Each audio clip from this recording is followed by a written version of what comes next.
position when it came to my case, and like I said, I refused to testify, and I refused to plead guilty for something that I didn't do. So one of the other persons that I got charged with was supposed to be a full-fledged gang member. And who was the organizer of the crime crew that he was with. He was the one that ended up testifying and putting me in his place, which secured me getting a life sentence. And I'm still fighting it today, and one of my last resorts that I have to have my sentence and my conviction overturned is what is known as a royal prerogative of mercy. It's basically I can ask the Justice Minister of Canada to overturn my conviction and sentence. And if not, well, you know what, I've already been living with this life sentence for more than 23 years, and I'm not doing too bad. I've been very successful in my release. I have a son. He's somewhere running around. He's 9 years old, and it's, I live and breathe for him. I live and breathe for freedom. I live and breathe for the opportunity to move forward, to help people along the way, and that's basically it. I want to pay forward everything good that has been blessed to me since I've been out. I don't know what else to say. I'm very nervous.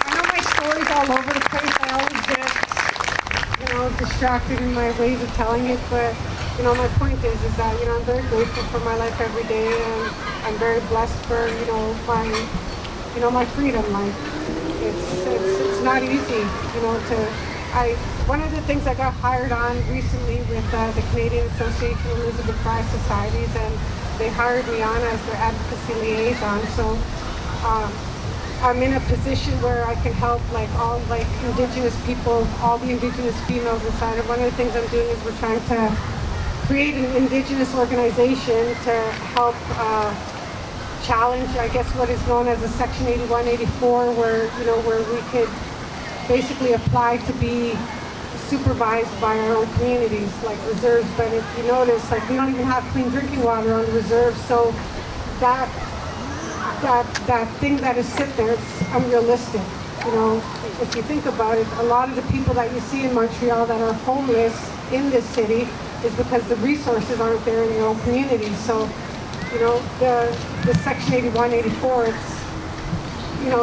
it's fallen through the cracks. There's loopholes that we need to figure, and we need to challenge it so that, our people that are inside, especially mothers, mothers serving a life sentence, I can't imagine being taken away from my son and, the trauma that would cause to him, because since I've been out and since I've had him, I've broken every generational curse that my family is still suffering through back home. Like I said, I just lost one of my brothers he was a super, super heavy drug user, and he was a very, very cold individual.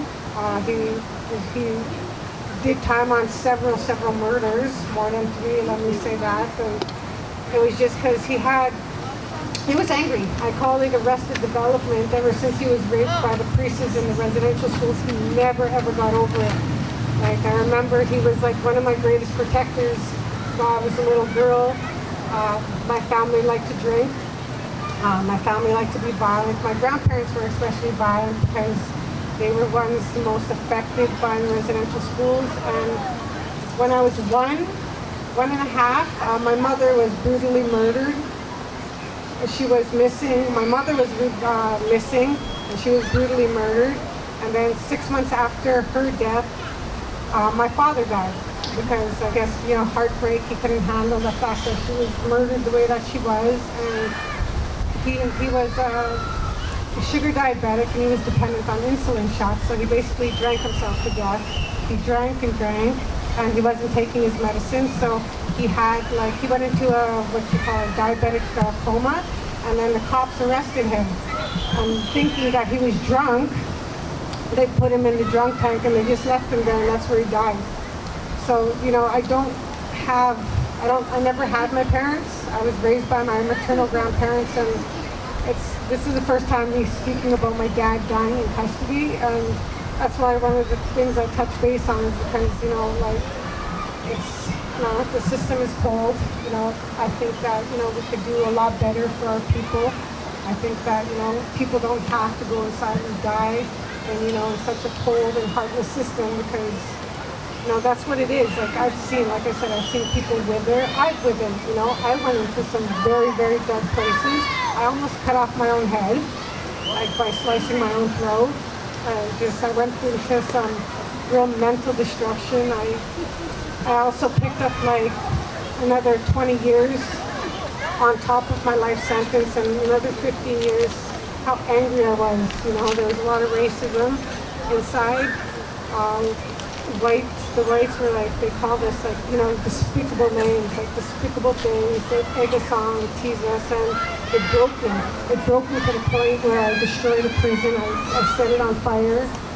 I took hostages. I tortured hostages, and I'm not proud of it. I'm not proud of the things that I did, but it's just to show you that, like, I went to some very dark places, and I was very angry, and to be inside there, and I had one of my cousins come in there, and I didn't know she was my cousin at the time, but I watched the spirit come into the prison that didn't belong there, but because she loved the person that she was with, she just took the beef with them. And she's like, okay, I'll take the beef, and she thought she could do it, and she came in, and she just, from the day she walked in, I watched her wither and die, and it broke my heart, because it's like, especially women, we take a lot of responsibility on our shoulders as life givers and as wives and girlfriends, and we want to protect our people, we want to protect our families and our partners, and it's really sad, like we have to take better care, and we can't let our people go in and die. I don't know what I'm talking about. I'm so sorry. Oh, okay, good. You're good. I'm so shy. You're good.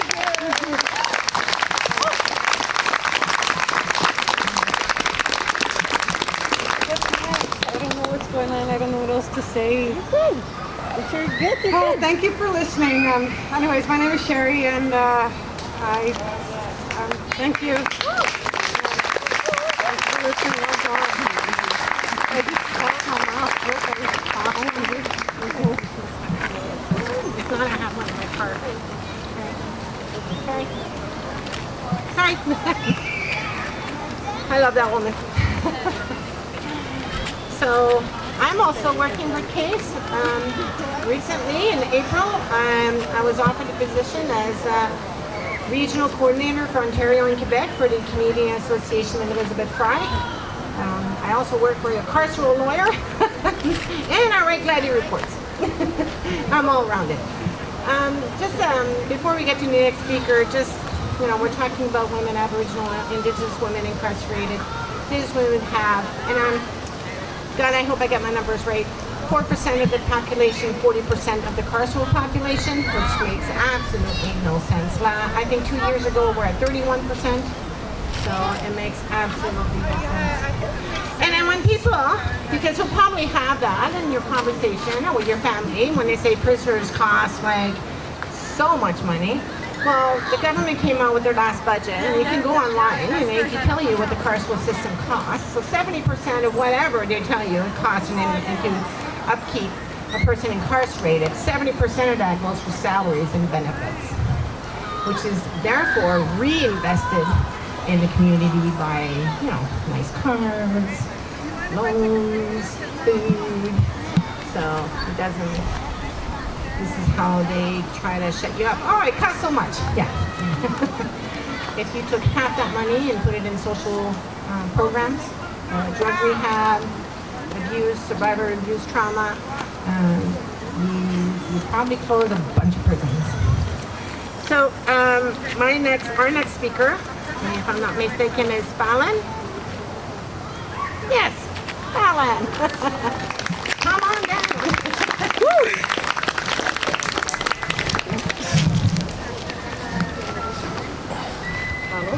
Let me do speak after that.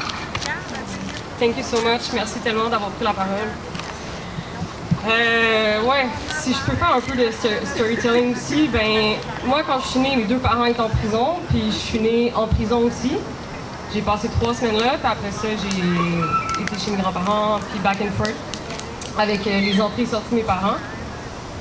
Fait que c'est ça. La prison a toujours été vraiment dans ma vie a toujours été rythmée un peu par les entrées et sorties de mes parents. Puis quand je suis déménagée à Montréal vers 17-18 ans, j'ai commencé à m'impliquer dans des luttes anticarcérales, anti-détention, des luttes contre les frontières. Puis ça m'a un peu comme donné la force de politiser comme mon histoire puis mon existence, je pense, de comme rencontrer des personnes abolitionnistes en noir, puis d'avoir une critique solide de la prison. Puis c'est ça, en 2012 aussi, je faisais beaucoup de sport avec les gens qui avaient été arrêtés, etc. Puis c'est drôle parce qu'en 2012, c'est aussi l'année où est-ce que mes 2 parents sont retournés en prison pour des choses complètement différentes. Puis moi, en 2013, je suis rentrée en prison. Je suis rentrée en prison au Mexique, puis on m'a accusée de terrorisme. Puis j'ai passé 1 an et demi là, mais jusqu'à la fin, on savait pas quand est-ce qu'on allait sortir. Comme notre sentence, c'était 20 ans. Puis c'est ça, dans le fond, finalement, on est sorti après 1 an et demi, puis on est sorti avec une toute petite charge comparée à la charge qu'ils nous avaient donnée au début. Puis un peu comme certaines stratégies, là, on n'est ni coupable ni innocent. On n'a jamais accepté, dans le fond, le système de justice. On n'a jamais corroboré avec ce système de justice-là parce qu'on l'a toujours critiqué. Puis c'est sûr que je parle d'une position de privilégiée, certainement canadienne en prison au Mexique. C'est clair que je parle pas de la même position, mais c'est ça, c'était un moyen de résistance pour nous, je pense, de refuser ce système-là, refuser l'aide de l'ambassade du Canada aussi, refuser comme toutes les possibilités qu'on aurait eues d'utiliser nos privilèges. Dans le fond, je pense qu'on les a pas fait. Certainement, nos privilèges ont joué pour nous quand on était en prison, c'est sûr, mais en tout cas, on n'a jamais voulu comme corroborer avec l'État, les flics et la justice. Puis c'est ça, ce qui est fou, c'est que au Mexique, ben, si t'es coupable jusqu'à preuve du contraire, fait que des fois, t'as comme une première sentence de 20 ou 40 ans. Puis si t'as pas d'argent pour payer un avocat, pour faire un appel à ta cause, ben tu restes en dedans. Puis quand t'as une sentence de moins de 5 ans, tu peux sortir de prison puis tu payes une caution. Puis souvent, ce qui se passe, c'est qu'il y a beaucoup d'afro-descendants, indigenous people qui sont à l'intérieur, puis qui n'ont pas assez d'argent pour payer leur, je sais pas, 3000 pesos pour sortir. Fait qu'ils font leur sentence, des fois c'est 4 ans pour avoir volé un dentifrice, tu sais. Puis c'est toutes des choses de survie. Puis la population carcérale dans laquelle moi, en tout cas, j'étais, les gens étaient tellement fucking jeunes, ça commence à 18 ans, puis quand on rencontre qu'ils ont 20 ans, ça fait déjà 2 fois qu'ils viennent, puis ils ont des enfants à l'extérieur, puis c'est un peu ça le... Tu sais, en tout cas, c'est juste une manière de... Un témoignage de plus à quel point la prison, c'est une forme de carcération, c'est un système d'oppression qui te pogne dès que t'es jeune, puis qui te garde là-dedans toute ta vie, puis après ça, c'est intergénérationnel aussi, puis c'est ça. Puis, en tout cas, je pense que je suis vraiment comme heureuse d'être ici aujourd'hui puis d'entendre vos témoignages parce que c'est vrai que la prison, ça te tue, ça te tue de l'intérieur, ça l'essaye en tout cas de te tuer, ça te coupe de ton corps, ça te coupe de tes relations, ça te coupe de l'amour, ça te coupe... On dirait que pour survivre, il faut que tu deviennes fucking tough, tu sais. Puis je pense que la plus belle réussite, c'est d'être aujourd'hui ici puis de pouvoir en parler. Puis de reconnecter un peu avec notre amour intérieur, je sais pas comment dire, mais comme de... Ben, je sais pas, ça te rend tellement rough, puis c'est nice de voir le courage, en tout cas, que vous avez aujourd'hui d'être ici puis de parler de votre expérience. Puis c'est ça aussi, je pense que la lutte continue, puis c'est ça qui est important de voir aussi, puis que, tu sais, aujourd'hui, il y a des centres de détention qui sont en train de se faire construire à Laval, je pense que c'est important de lutter contre ça aussi.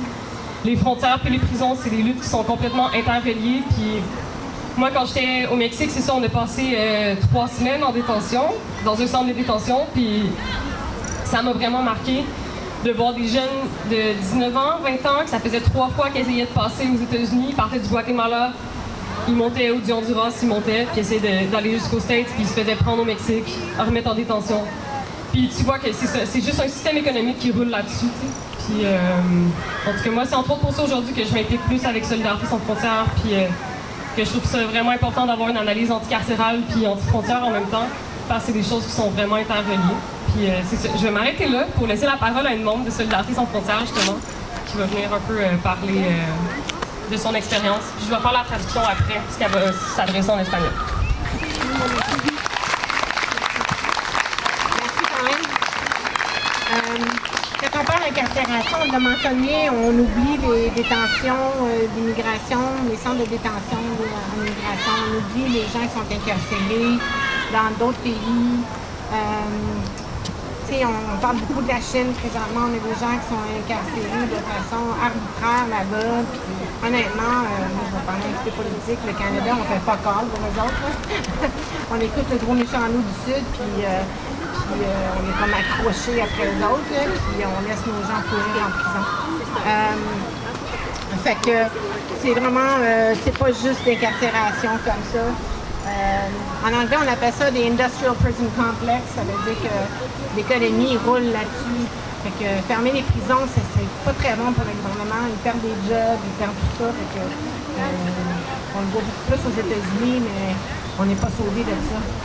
On veut regarder vers le sud. Moi, je dis pas que c'est le remède idéal, mais regardez dans les pays où ils ferment les prisons, comme les pays nordiques, où ils sont littéralement en train de fermer des prisons. Ils ont trouvé d'autres moyens, c'est de faire ça. La prison, j'ai entendu plusieurs dire la prison a sauvé ma vie. Moi, je dis pas que la prison a sauvé ma vie. Moi, j'ai sauvé ma vie. La prison m'a donné 8 ans de tranquillité. Tu sais, ça arrive, tu sais, quand on est en extérieur de prison, faut que tu travailles, tu rentres dans toi. Tu sais, moi, on m'a sorti de mon milieu toxique parce que j'étais en prison, mais c'est pas la prison qui m'a aidé. Moi, j'ai lu des livres, j'ai rencontré des gens, j'ai trouvé mon humanité. Moi, je m'aimais pas trop avant, là. Puis quand je me regarde avant, je m'aime pas plus non plus avant. Je m'aime beaucoup plus là. Je suis une personne à qui je me ferais confiance. Puis, c'était pas ça, mais la prison ne m'a pas sauvé la vie. J'ai été obligée de déménager jusqu'en Colombie-Britannique pour sortir de prison. Ça veut dire que mon agent de libération conditionnelle avait tellement de pouvoir qu'elle ne me laissait pas sortir. J'ai été obligée de déménager, de laisser ma famille, tout le monde, pour pouvoir sortir de prison. Fait que c'est pas un système qui guérit.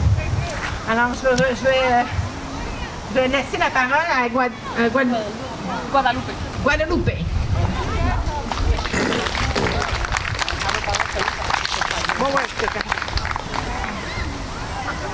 Bonjour.